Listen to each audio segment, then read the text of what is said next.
recording. Not screen recording, the actual like what I'm looking at on the screen as well. Head to my YouTube channel. Guys, if you're watching this on YouTube, welcome to the Joyish Kingdom. Welcome to Tea Time episode 39. Not joined by Tom today, not joined by Devin or Chupapi. It was supposed to be on Twitter Spaces, right? Like you guys know I'm doing every other week on Twitter Spaces, but I hate Twitter Spaces. I just don't like it. I like using YouTube. So I'm going to use YouTube because I'm solo today. So we're going to talk about a couple things. We're going to talk about the GOBBLER's NFT project, why it mooned. Is this a thing? Is this going to stay at 20 ETH, 15 ETH, whatever, or is it going to crash really hard? What are they offering? Like, what's the longevity of it, and why could it do well or why could it not? What's up, champ? And then we're going to be talking about Elon Musk, him buying Twitter, obviously, and making a bunch of big changes. I've been researching a little bit of like the articles I've been seeing. Man, dude, people fucking are not happy with this. Like every single article I read was just shitting on Musk. I could not believe it. But yeah, we got Justman in there. We got Champ in the house. We got Janix in the house. Appreciate y'all being here. Hope you're excited to get into it. Make sure you click that like button for me. Subscribe to the channel. Join the kingdom. Make sure you follow me on Twitter. Join the Joyish Kingdom subreddit down below. Champ also is crushing on the Reddit game, so go follow Champ's only stuff. And yeah, let's get into it.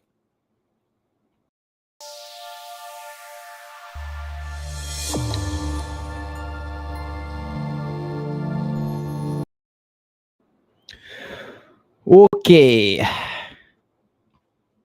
All right, cool. So here's what we got. Here's the YouTube channel. Just this last week, made a tutorial on X2Y2, did a couple different review videos. Yeah, just here's like the YouTube videos for the past week. If you guys want to check those out, that's on the YouTube channel. And then on Twitter, if you guys want to follow me there. Not a whole lot on Twitter. I just saw I saw Coasters going live with Phil. That's actually a really cool podcast. Listen to that. But yeah, a lot of people are talking about art gobblers. Even Giancarlo. When Giancarlo weighs in, you know it's a real thing and that you should be taking it seriously. So he said art gobblers only works long term if holders enjoy collecting art more than farming the tokens. Basically, it needs to become the first Web3 game ever where people mostly play out of joy. It feels like a coin toss, but it's exciting to watch. So that's cool to see him doing there. Just kind of weighing in on his opinion on what's going on. We have ETH sitting at $1,500. And for the top NFT collections for the last 7 days, art gobblers crushing at the top. 745 sales. A floor price still hovering around 18 ETH. Almost 10,000 ETH in view. And we got Punks, Apes, Artifact, and then just like the standard ones you guys always see in the top. All right, art gobblers. Yeah, 18 ETH floor, like I said. You saw some of the stats. Here's what the art looks like. Nobody can tell me that art is so fucking subjective it hurts, right? We've got Gary V with his V friends. We've got a whole multitude of projects where the art is questionable at best. But this is what you expect. I mean, if you've seen Rick and Morty, the show, I've only seen a few episodes, full disclosure. I've never actually watched Rick and Morty like that. I'm not one of those guys who sits around, smokes, and watches Rick and Morty 24/7, but I've seen a few episodes, so I understand like what people are like excited about because of the brand here. And it's sort of like echoes a little bit of Rugrats. Remember when Rugrats dropped and everyone's really excited? They're like, oh my God, this is a real company. It's a real TV show. I think there's a few differences here. One of the differences here is I don't remember what Rugrats charged, but I do know that Art Gobblers was a free mint. And I know that I believe it's trying to get to like 8,000 items. Right now, they've only got 2,000. They'll be utilizing some of their tokenomics to be able to mint more. But they've got some interesting ideas, right? And I checked out some of their volume, their floor price. I don't check too much of this. I'm not going to be buying this. I don't know how many of y'all can afford an 18 ETH picture of a fucking GIF of a... I don't even know. Like, the art kind of reminds me of goblins, too, a little bit. I don't know. Let me know what you guys think about that. Okay. And then for their activity, they were at 12 the other day. I saw fucking Nicky G. If you guys know Nicky G, he bought a bunch, and then I think he paper-handed it or something. He had some kind of, like, 10x multiplier. He would have been making tens of thousands a day, I think, if he had held instead of flipping for the profit. And she says the air conditioning unit looks sick. Dude, you know how many people used to shit on me for this? I was telling Andres about this one time. People shit on me so much for it. And the thing is, like, I love this air conditioner. It's so practical, dude. It shoots out cold air, like, from the actual air conditioner. I love it because I'm always hot. And so, like, half the time when I come back after a run or the gym, I come out and just, like, sit in front of the air conditioner and just cool off. Andres, dude, if you want, do either of you guys want to come on? If you want to come on, just send a message or something like that, and I'll send you the restream invite link. And here's the ether scan, right? No crazy whales. The top holder was 67. I'd like to know who the fuck that is. Gobble These Nuts is number 2, 66, and we'll move on. Cool. So here's their website. Looks dope, dude. This is sick. Really fuck with this. This is where I get excited, dude. When companies come out and they don't need to charge a bunch of money up front, they can already kind of do things that are cool. They don't really like need NFTs in Web3, if that makes sense. Their website's dope. I really, really like it. And they've got a different approach to kind of how they're rolling out things, right? And I think Paradigm is a big investing VC company that put some money into them. So they don't need the money basically from like their support and from the community, that's interesting. That's a different kind of project. It's kind of like when Elon Musk, which we're going to talk about in a little bit, he doesn't need the support and like he doesn't have to explain himself to all the stakeholders and stuff every few weeks or every few months, whatever it is. For Twitter, they can kind of do what they want. And it's sort of similar to this though, but they are VC backed. So they have a different agenda, but largely the agenda is like, let's make this a success because VCs put their money in and they want to see return, right? When they put their money in, VCs expect that money back. And so one of the main things that they're running with is make art, sell art, right? You make art with the draw tool, you share it with the world for free, and then you mint that as a one-of-one. So they're really trying to push one-of-one artists here, which is very interesting because it plays into the meta we were just talking about the last few weeks with Reddit NFTs and people saying, and then royalties, right? Like all the talk has been about royalties, which if you guys have been watching the channel for a long, long time, you guys know this is something I called back in October of last year, I think. It's a video, something along the lines of like the meta of 2022. And I said artists it's going to have to be artists. That's going to be the biggest thing here, the biggest driver. And with the royalties debate, the one-of-one artists were a big topic of discussion. What's going to happen to them? People like Beeple, like in massive sales, like what happens if Beeple art sells for $20 million? He's still going to get a cut. What about smaller one-of-one artists? What about big collections? And then we saw the Reddit artists, and Reddit did their drops, and people were really excited about them. The royalty debate came back up, and this is a kind of a new way, for artists to jump back into the space. Let me go back to sharing my screen. Here we go. But yeah, it's a bit different. So we're going to explain some of the details here, but I just want to kind of run through the website. You guys can just check it out and see what's going on. So they also have a stack goo. This is going to be their token. This is going to be kind of what powers their entire ecosystem, right? And again, the only way this works is, like Giancarlo said, is if people actually care about the ecosystem, right? And that's always been the case for any time anyone uses a token, introduces a token. The need for that token to work is the only thing that's going to power it. The hype will only last so long. It's worth like $2,000 right now, right? Goo is literally worth like $2K each. And then if you hold it, you obviously get the multiplier, so you're making money. My advice, just like every other influencer you're going to watch, is going to be to get the fuck out of this probably fast. I don't know. It's not financial advice. If I had a few of these and I had multiplier and a bunch of money in, I'd be looking to exit as fast as possible. And then gobble art. So every art gobbler wants to gobble the coolest art they can find. It's their greatest pleasure and ultimate mark of status. So this is interesting. We've never seen this before. Essentially, the way it works is like the NFT will be able to eat the art that it produces, and it'll make more sense in a second, and then it'll display itself, right? So it's almost like having a gallery of sorts or portfolio of like the different art that you've consumed. And I'm going to assume if you gobble the art of an artist that's well known, if Beeple makes an appearance or something, those will be worth a lot of money, which will in turn raise the value of the NFT that's also holding it, that ate it. So a bunch of things being built. And then there's also something for the legendaries. I believe if you burn like 6 of them or 16 of them, you're able to get a legendary gobbler. So lots of things to come out with, and it's going to be cool because they'll be able to roll these out over time and kind of maintain that hype and demand. It's sort of like meme land, right? They had their potatoes, which for a long time, those are kind of just sitting there. Same with the Utes. When you have a bunch of things going on at once and you have the capabilities and the money and the resources to actually have all those systems running at once, you're able to like drop an announcement over in left field a month. And then, as attention like kind of fades a little bit over the coming weeks, and people lose interest, the floor starts to come down, then they hit you with another announcement, like right front and center from center field. Fuck. It's about something else, and they'll be able to maintain this for a long time because of all the money they have, right? So just different. It's going to be interesting. So here's the thing about the blank pages, right? These none of them will exist in Mint. They can only be treated shortly after using Goo. The schedule calls for initial creation rate of 69 pages per day to allow the community to experiment with art styles, memes, and more. Over the course of the next 8 months, the issuance rate will slow down a logistical curve until it hits about 10 pages per day. And they want to have this protocol remaining forever, which kind of echoes things about like the Nouns DAO. If you guys know that project, sort of similar to there. And that's actually not the article or the place I wanted to show you. There was something else I wanted to show you, but I must have been reading and left it there. One sec. Go to the top. I'll go to overview. Okay, so this is the bulk of the information you actually need to know. So they're decentralized art factory owned by the aliens. As artists make cool art, gobblers gain cultural relevance, making the collectors want the art more, incentivizing the artists to make cooler art. It's also an on-chain game. Art gobblers also call art gobblers because they gobble the art, like we said. The artist will be able to make one-of-one NFTs using the in-game resources. All the artwork belongs to it on chain and are displayed in its belly forever. So it looks like this. And so the cooler art that you get, you can kind of like, I don't know. In my opinion, you could buy a really common gobbler and just like deck it out with a bunch of cool art. And I don't know which one's gonna be worth more. Like, will the one that's worth more be the one that has all the cool art, or will it be like a super rare gobbler with just normal art? Like, which one is more desirable from people, right? Each one produces goo tokens, which you can use to produce the blank pages needed to make art if you want to be one of those people. The supply of goo grows faster every day, starting at the hundreds and reaching the billions. So the game can't be balanced, right? So they're going to have this new mechanism called VRGDA, which automatically adjusts prices over time, because kind of like if it's like, for example, with my business, if I charge half an ETH for something, that's going to have to change. If ETH loses half its value, it's going to have to go up a little bit more, right? So that's good that they have this kind of built in already.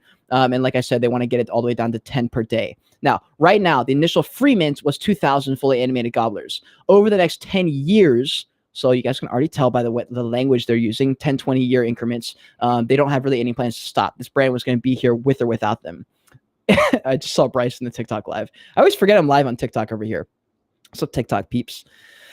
Okay, and players will be able to spend goo and mint up to 8,000 more gobblers using the VRGDA. Issuance is usually relatively fast at first to boost up the growth, but then slows down to preserve the exclusivity for a while. So very interested to see how this goes once this becomes a 10K collection.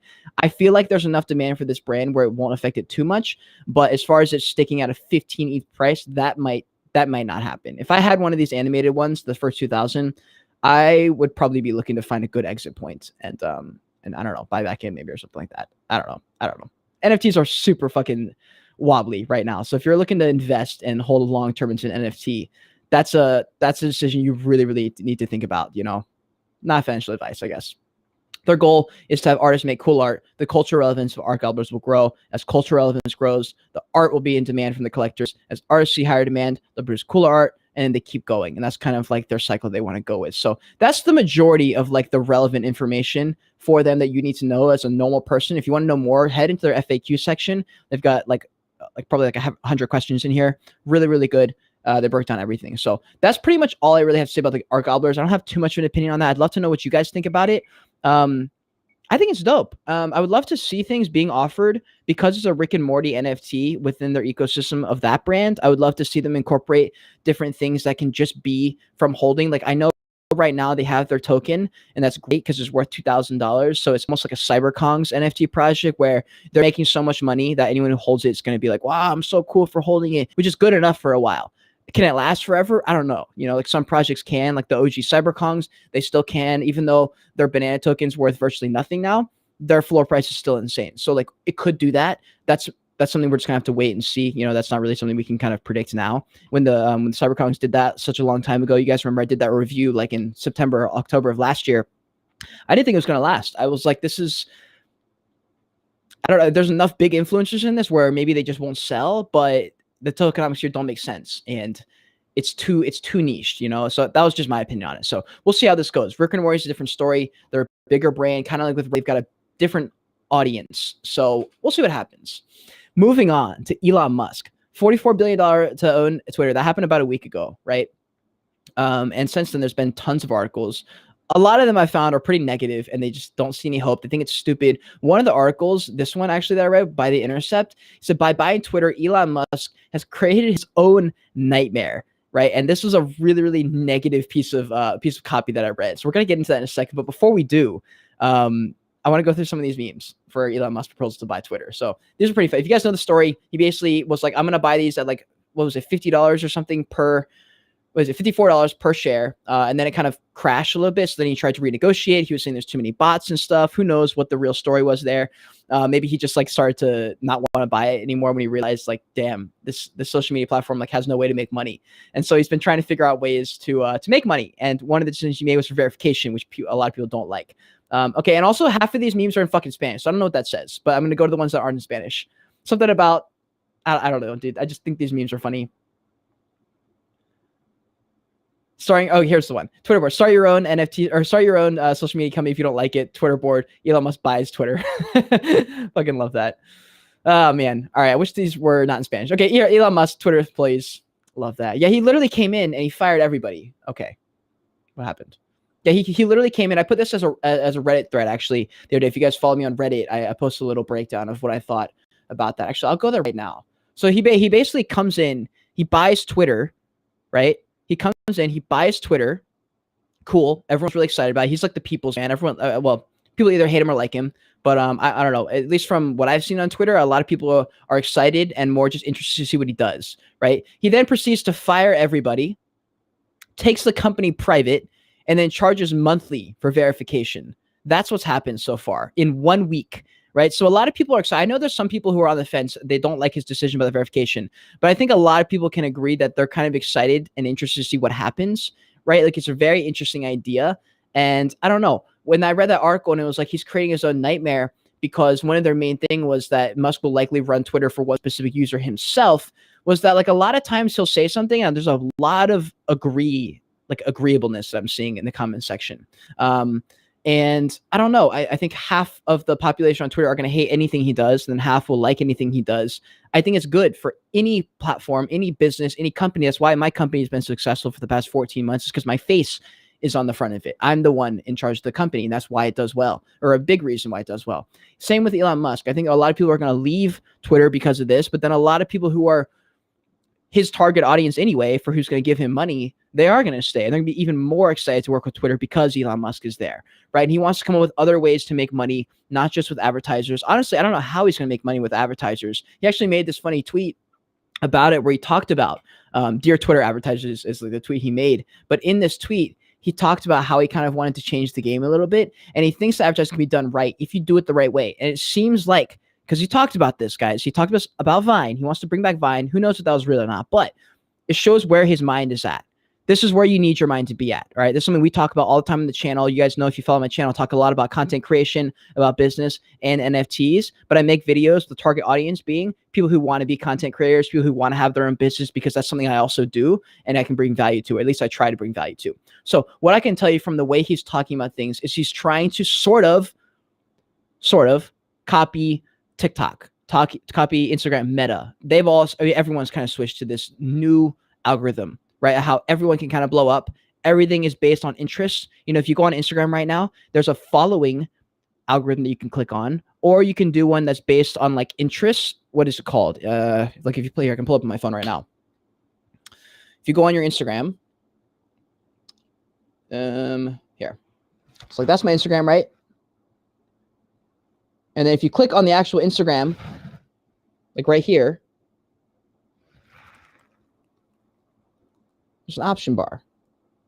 And you can choose. Oh, shit, I just realized my screen's tiny, so you can probably barely see that. But either way, if you click on the Instagram thing on the you can go to following or favorites, and it's starting to just show that they're expanding the algorithm and saying, okay, let's show advertisements that make sense, which Facebook has done a little bit. They start listening in on you.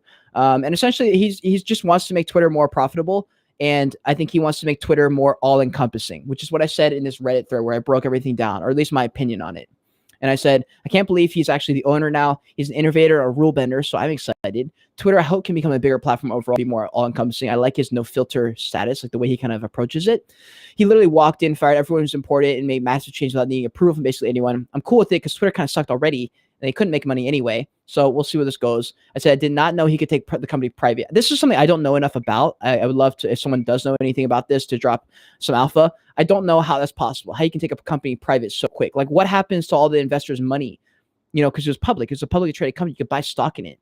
But I don't know. Either way, I like that it's private. It's no longer dictated by the stakeholders, especially because he's so loud already. And he already kind of does and acts how he wants, right? And his ears are to the ground. If you go on Twitter, you can see, like, he's interacting with people. He's like in random people's Twitter threads. Like if there's a big tweet that goes viral because a lot of people agree with it or disagree with it, you can see him commenting. He's reading it. He's keeping his eye to the ground. He's pulling a Gary Vee here, and he's paying attention to the users because he's aware the users are the ones going to give him the answer, right? He's going to ask the questions, and the users are going to answer him. And then he's probably going to not take your advice and do the exact opposite. So this I don't know enough about in regards to, what was the thing I was talking about? In regards to, oh yeah, charging monthly verification. I don't know exactly what's going on because this is like a moving story, right? Not sure if everyone can be verified. It seems like it's going to be the same process for verification. So like, Joe Schmo can't get verified, but X famous person can still get verified. They're just gonna have to pay monthly now. Either way, this is the new revenue stream that people have been wanting to do. and it's a revenue stream that people are going to pay for. So whether or not people are excited about it, people ain't going to let their verification go away, right? Like that's not going to happen. People are still going to pay for the verification. It's going to suck for the people who are verified, who are getting it for free. And the fact that like nobody else, I don't, at least from my knowledge, you don't pay monthly for like Instagram verification. Everyone pays for verification in general anyway. But as far as like a monthly pay, I think people aren't excited about that. They're like, man, I already paid $7,000 to get verified. Why do I got paid again? And Andres, you know what? Let's do another tea time, because I just got a text from someone else, and I think I have another meeting that's a little bit earlier than I thought it was. I thought I would have like 45 minutes, but give me 2 seconds here. I just need to, before I close the stream, because I'm not sure if I need to go right now. 4 p.m. PST, 20 minutes. Oh no, hold on.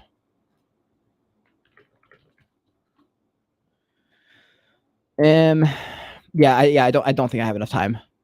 I hope Hexagon goes free. Then I do pay for Twitter Blue, but I'm not going to do that for $8. I don't know. Oh, I see what you're saying. Like, is he going to start charging for like all the things?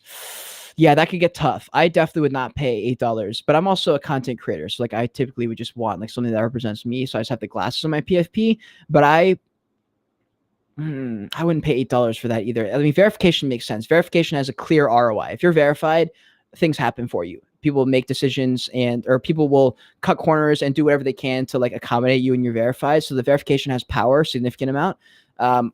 There's a very small amount of NFT collections where almost none, actually. Like if a Bored Ape slides into my DMs and they've got a Hexagon Bored Ape, I don't care. Like, I don't know how they got it. I don't know if they paid $10 for it, $100 for it, if they minted it, if they paid $100,000. I don't know if they're someone I should be paying attention to, but a Bored Ape isn't enough for me to get that.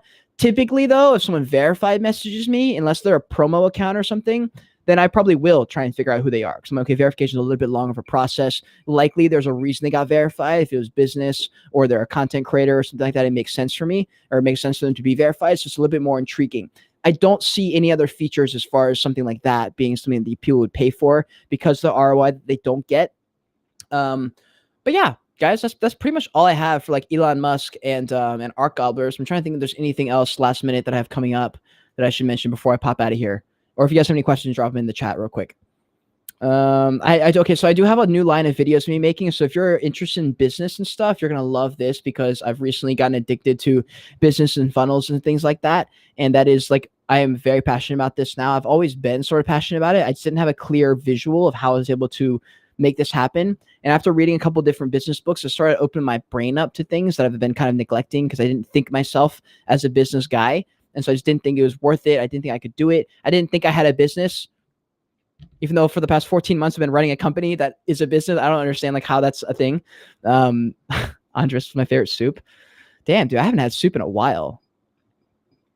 She crab soup is really fucking good though. She crab soup is really good, and the classic chicken noodle, you can't go wrong. You really can't go wrong with that.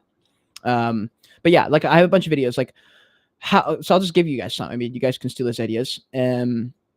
How to get more Web3 sales and investors using these hacks, how not to pitch an NFT project, how not to pitch a Web3 company, how to make the worst NFT website, how to make the worst Web3 company website, how not to get a job in Web3, how not to prepare for a Web3 job interview, how not to promote your NFT project or Web3 company, how to land a Web3 job, how to land a job in Web3, why it's so hard to get a job in Web3, how to make amazing connections at Web3 events, how not to introduce yourself at Web3 events. I have a lot of experience seeing that. How to pitch yourself for Web3 companies, how I made 75K as a content creator with no views or followers, not clickbait, just kind of like the story of how I was able to go full-time at 900 subscribers using different business models I made and strategic ways of building out content for a target audience. There's just a bunch of things that like I know and can bring value to that I didn't think I could before.